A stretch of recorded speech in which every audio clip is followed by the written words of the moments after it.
اعوذ باللہ من الشیطان الرجیم بسم اللہ الرحمن الرحیم الحمد للہ رب العالمین الصلاة والسلام علی اشرف الانبیاء والمرسلین سیدنا و مولانا ابی القاسم محمد صلوات اللہم صلی علی محمد وآل محمد وعجل فرجہم۔ آپ لوگوں کے جو بھی کچھ میسیجز آ رہے ہیں ان سب کے جوابات انشاءاللہ یہ سیشن ہو جائے اس کے بعد دیں گے، یعنی آج کا سیشن، اس کے بعد پھر 5 منٹ سوالات وغیرہ کے لیے دیکھ لیں گے۔ ابھی شروع کرتے ہیں ہم اپنا 15 روزہ سیشن سیرت جناب فاطمۃ الزہرا سلام اللہ علیہا کے حوالے سے تقریباً گزشتہ 4 سالوں سے جاری ہے، یا یہ چوتھا سال ہے، اور یہ شرف ہمیں حاصل ہوا ہے کہ ہم سب مل کر جناب زہرا سلام اللہ علیہ کی سیرت کے بارے میں، ان کی ذات والا صفات کے بارے میں کچھ بات کرتے ہیں، اور خود اپنے کردار کو ان کے نور سے منور کرنے کی ایک کوشش کرتے ہیں، اس اعتراف کے ساتھ کہ ہم ان کی ذات کا حق تو ادا نہیں کر سکتے، ان کی معرفت کا حق تو ادا نہیں کر سکتے، لیکن ان کے کردار سے خود اپنے کردار کو مزین کرنے کی کوشش ضرور کر سکتے ہیں۔ جناب زہرا سلام اللہ علیہ 1400 سال سے ہمارے لیے مشعل راہ ہیں، ہمارے لیے سرمایہ نجات ہیں، ہمارے لیے راہ ہدایت ہیں، اور خود ہمارے لیے نہیں بلکہ خود امام زمانہ اجل اللہ تعالیٰ فرجہ الشریف، جو خود آپ دیکھیں کہ شارع ہیں، شریعت کے بانی ہیں اور پیغام نبوت کو پھیلانے والے ہیں، محافظ پیغام رسول خدا ہیں، خود نبی خدا کے وارث حقیقی ہیں، فرزند جناب فاطمۃ الزہرا ہیں، وقت کے حسین ہیں، بقیت اللہ ہیں، محافظ خانہ کعبہ ہیں،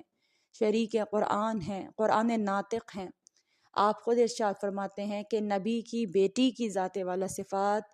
خود میرے لیے اسوہ حسنہ ہے۔ جب امام زمانہ کے لیے شہزادی کی ذات والا صفات اسوہ حسنہ ہو سکتی ہے تو خود ہم اور آپ جناب زہرا سے کس قدر قصب فیض کر سکتے ہیں، ان کی ذات سے اپنے کردار کو کتنا منور کر سکتے ہیں، ان کی حیات طیبہ سے اپنے لیے کتنے سنہرے گوشے اکٹھا کر سکتے ہیں، اس کا ہمیں ادراک بھی نہیں ہے۔ خدا کا شکر ہے لاکھ لاکھ کہ اس نے ہمیں ایام فاطمیہ کی صورت میں جیسے جیسے شعور بڑھ گیا ہے، ان ایام کا دورانیہ بھی طویل ہو گیا ہے نا۔ پہلے صرف 3 دن تھے جب ذکر جناب زہرا کو اس قدر جوش و خروش سے منایا جاتا تھا، لیکن اب جیسے جیسے شعور بلند ہو رہا ہے تو یہ دورانیہ بھی لمبا ہو گیا ہے۔ اب تقریباً 25 دن ہیں، 1 ماہ تقریباً، جس میں ہم ذکر جناب سیدہ کرتے ہیں، اور یقیناً آل محمد کا تذکرہ خود ہمارے لیے بہت ہی فیض مند ہے، اس دنیا میں بھی فیض مند ہے اور آخرت میں بھی فیض مند ہے۔ تو شروع کرتے ہیں، ایک بار خوشنودی جناب فاطمۃ الزہرا سلام اللہ علیہا کے لیے ایک صلوات کی آپ سے گزارش کروں گی۔ اللہم صلی علی محمد وآل محمد وعجل فرجہم۔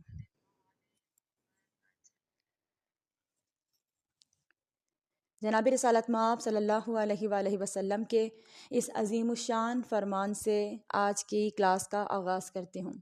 بسم اللہ الرحمن الرحیم۔ قال رسول اللہ صلی اللہ علیہ وآلہ وسلم افضل نساء اہل الجنہ خدیجۃ بنت خویلد و فاطمۃ بنت محمد و آسیۃ بنت مزاحم و مریم بنت عمران۔ رسول اللہ صلی اللہ علیہ وآلہ وسلم نے فرمایا، برترین خواتین یہ ہیں، یعنی سب سے بہترین خواتین یہ ہیں، حضرت خدیجہ، حضرت فاطمہ زہرا، حضرت آسیہ اور حضرت مریم بنت عمران۔ قال ایضاً، پھر اس کے بعد آپ نے اس کے علاوہ یہ بھی فرمایا، خیر نساء العالمین اربع، یعنی عالمین کی نساء میں سے، عورتوں میں سے سب سے زیادہ بہترین 4 خواتین ہیں، مریم بنت عمران و آسیۃ بنت مزاحم و خدیجۃ بنت خویلد و فاطمۃ بنت محمد صلی اللہ علیہ وآلہ وسلم، کہ بہترین خواتین جہان 4 ہیں، مریم، آسیہ، خدیجہ اور فاطمہ زہرا۔ رسول ثقلین نے فرمایا، اے فاطمہ جان، آپ کے لیے صرف یہی افتخار ہی کافی ہے کہ آپ کا شمار کائنات کی سب سے بہترین خواتین میں سے ہے۔ ہیں علی اور بھی کردار میں حیدر کے سوا، ہیں علی اور بھی کردار میں حیدر کے سوا، فاطمہ کوئی نہیں بنت پیمبر کے سوا۔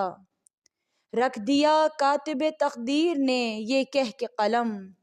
مرضی زہرا بھی ضروری ہے مقدر کے سوا۔ کس میں جرت کے رکھے مہر نبوت پہ قدم، کس میں جرت کے رکھے مہر نبوت پہ قدم، تیرے بچوں کے علاوہ تیرے شوہر کے سوا۔ امام زین العابدین علیہ السلام سے روایت ہے کہ رسول اللہ صلی اللہ علیہ وآلہ وسلم نے فرمایا، فاطمۃ بہجۃ قلبی و ابناہا ثمرۃ فؤادی و بالہا نور بصری والآئمۃ من ولدہا۔ حضرت فاطمہ میرے دل کی خوشی اور شادمانی ہیں، ان کے دونوں فرزند میرے دل کا میوہ و ثمر ہیں،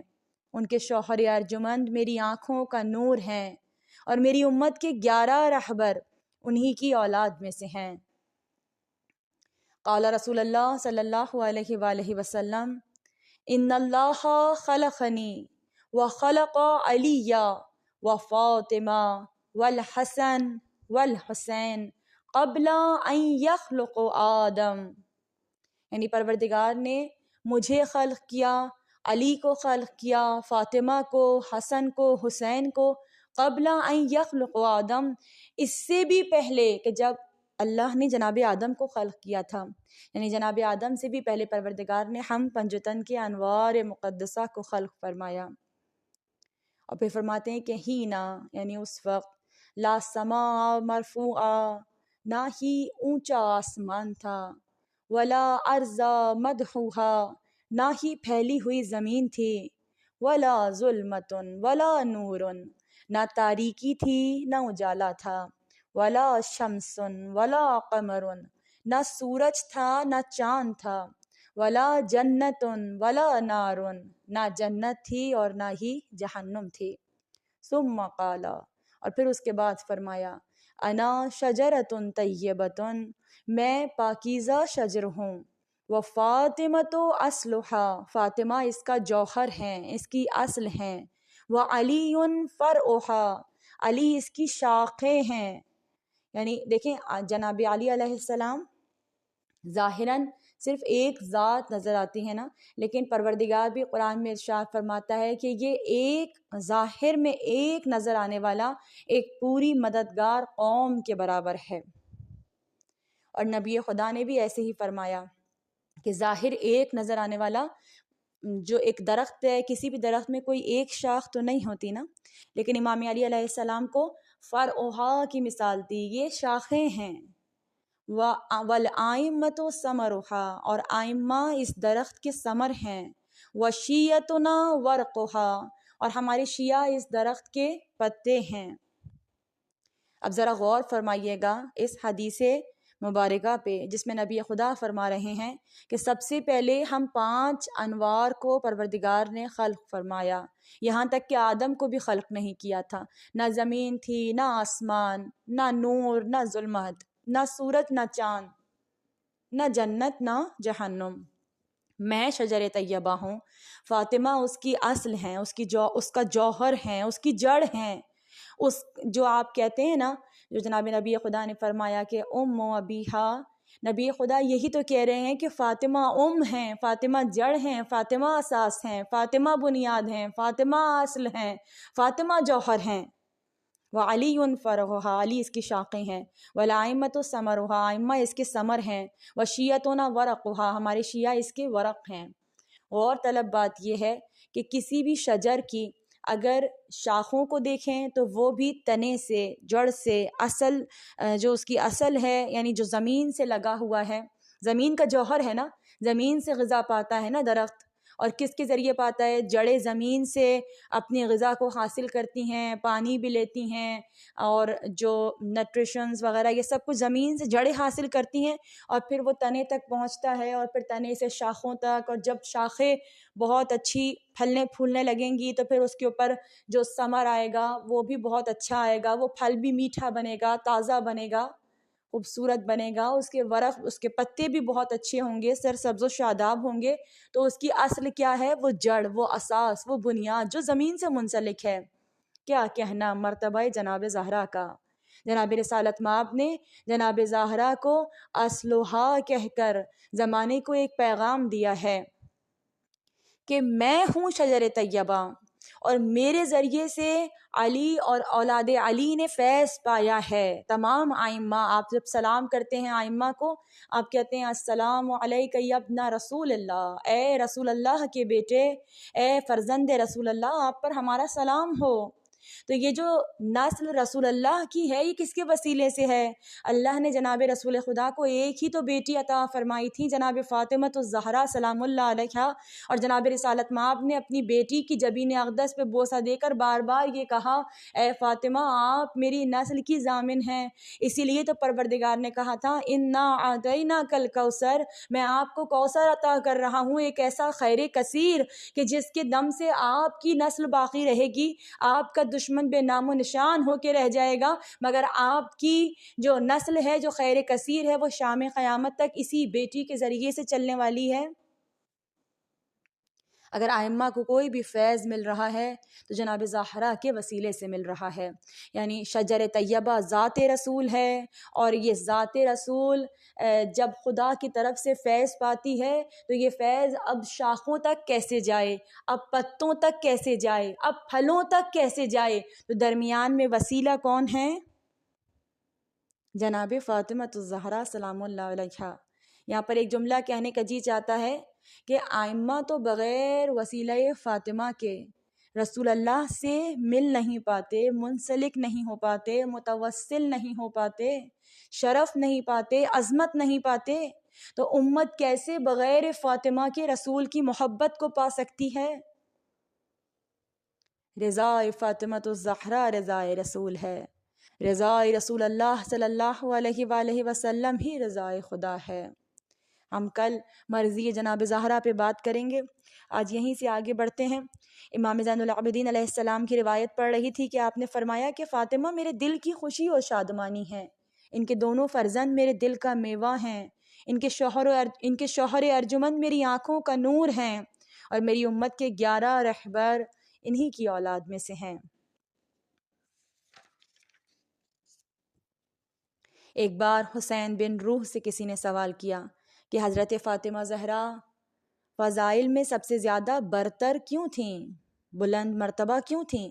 حسین بن روح نے جواب دیا، اللہ تعالیٰ نے انہیں 2 ایسی صفات عطا کر رکھی تھیں جو کسی دوسرے کو حاصل نہیں تھیں۔ اس نے پوچھا وہ 2 صفتیں کون سی تھیں؟ جناب حسین بن روح نے جواب دیا، پہلی صفت یہ تھی کہ وہ ہر جانب سے رسول اللہ کی وارث تھیں، اور دوسری صفت یہ تھی کہ اللہ تعالیٰ نے اپنے نبی کی نسل کا سلسلہ انہی سے جاری فرمایا تھا، اور ان کے وسیلے سے رسول پاک کے اسم مبارک کو اور ان کی نسل کو ہمیشگی ملی۔ یعنی کوئی رسول اللہ کے نام کی اگر کوئی بقا ہے، اگر کوئی ان کے نام کی حفاظت کرنے والا ہے، تو وہ ذات جناب فاطمہ زہرا ہے۔ کتنا بلند مرتبہ ہے شہزادی کا، کتنی عظمت والی بی بی ہیں، کتنی شرافت و کرامت والی بی بی ہیں، کہ جب پروردگار عالم حدیث قدسی میں ارشاد فرماتا ہے کہ یا حبیب خدا یا محمد، میں نے آپ کو تمام عالمین پر فضیلت عطا فرمائی ہے، اگر میں آپ کو نہ بناتا، اگر آپ کی خلقت مقصود پروردگار نہ ہوتی تو پروردگار افلاک کو ہی قائم نہ کرتا۔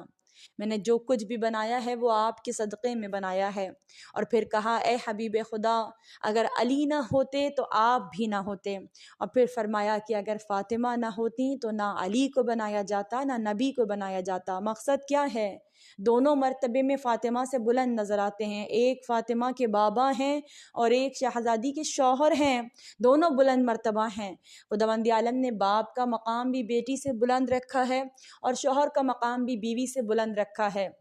مگر جناب زہرا ان دونوں کے پیغام کی محافظہ ہیں، ان دونوں کے پیغام کو بچانے والی ہیں۔ ان کی نسل کے ذریعے، ان کی اولاد کے ذریعے ان کے بابا کا نام بھی باقی رہے گا، ان کے شوہر کا نام بھی باقی رہے گا۔ اسی لیے شاعر نے اس موقع پر کہا کہ یا فاطمہ زہرا آپ کے مرتبے کا کیا کہنا کہ ہر چیز بنائی گئی سرکار کے صدقے، سرکار بنے احمد سرکار، ہر چیز بنائی گئی سرکار کے صدقے، دارین سجی احمد مختار کے صدقے، سرکار بنے حیدر کرار کے صدقے، اے بنت محمد تیرے اسرار کے صدقے، تو بن گئی دونوں کی ولیہ بھی ولی بھی، تیرے ہی سبب سے ہیں محمد بھی علی بھی، تیرے ہی سبب سے ہیں محمد بھی علی بھی۔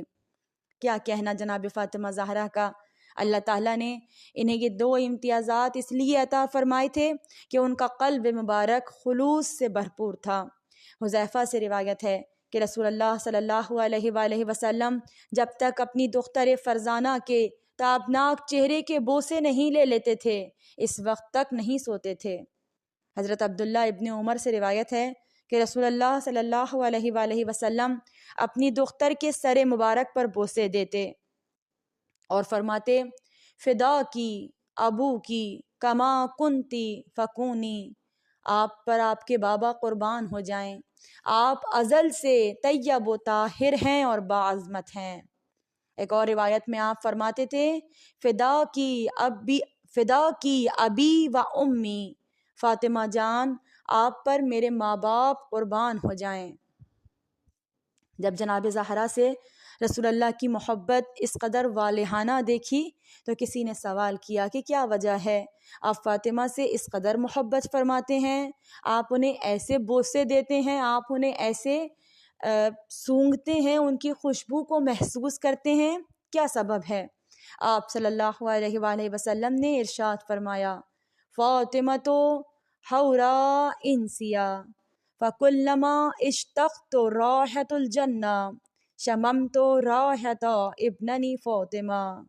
جب مجھے بہشت کی خوشبو کا شوق ہوتا ہے تو میں فاطمہ زہرا کے گلو مبارک کے بوسے لیتا ہوں۔ محدثین نے فرمایا جب پیغمبر خدا سفر سے واپس آتے تھے تو حضرت فاطمہ زہرا کے گلو مبارک پر بوسے دیتے تھے اور فرماتے تھے میں اپنی دختر سے جنت کی خوشبو سونگ رہا ہوں۔ بعض محدثین نے روایت کی کہ رسول اللہ صلی اللہ علیہ وآلہ وسلم نے ارشاد فرمایا، یہ روایت سنیے گا کس قدر خوبصورت روایت ہے، کہتے ہیں رائحۃ الانبیاء رائحۃ السفرجل، انبیاء کی خوشبو خوشبوئے گلاب ہے، ورائحۃ الحور العین رائحۃ العاص، اور جنت کی حوروں کی خوشبو بوئے ریحان ہے، ریحان جنت کا ایک پھول ہے، ورائحۃ الملائکتی رائحۃ الورد، اور ملائکہ کی خوشبو بوئے گل و لالا ہے، ورائحۃ ابنتی فاطمۃ الزہرا، مگر میری بیٹی فاطمہ زہرا کی خوشبو رائحۃ السفرجل والعاص والورد، میری بیٹی فاطمہ زہرا کی خوشبو خوشبوئے گلاب بھی ہے، خوشبوئے ریحان بھی ہے، خوشبوئے گل و لالا بھی ہے۔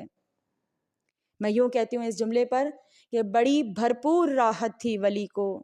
نبی نے پھول سمجھا تھا کلی کو، زمانہ بیٹیوں کو چومتا ہے، محمد سونگتے تھے لاڈلی کو، صلی اللہ علیہ وآلہ وسلم۔ جناب فاطمہ زہرا کی عظمت کا ادراک کرنا میرے اور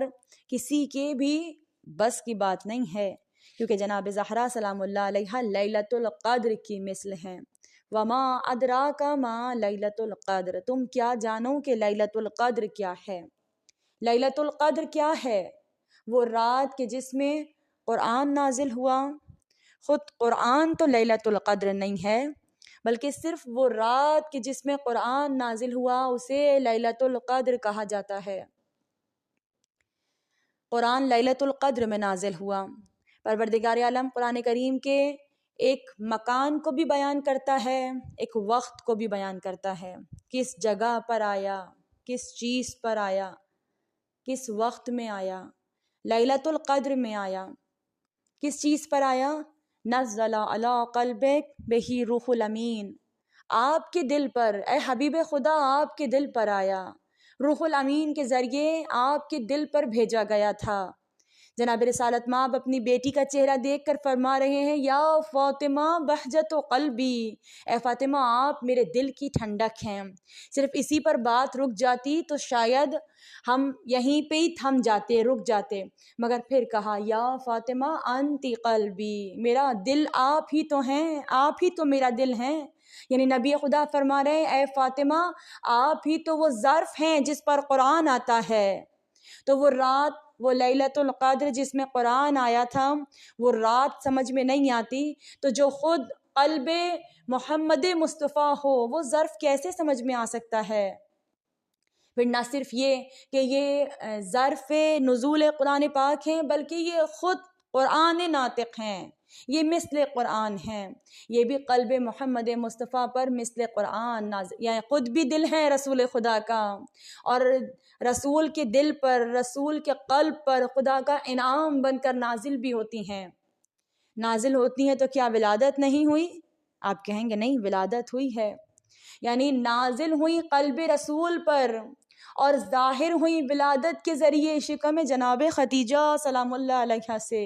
کیا مرتبہ ہے، کیسی امینہ ہے فاطمہ کی مادر گرامی، جو اللہ کے تحفے کو، اللہ کی طرف سے انعام کو، جسے کوثر بنا کر پروردگار نے اپنے حبیب کو عطا فرمایا تھا، جس کے آنے پر اپنے حبیب کو شکرانے کی نمازیں پڑھنے کا حکم دیا تھا،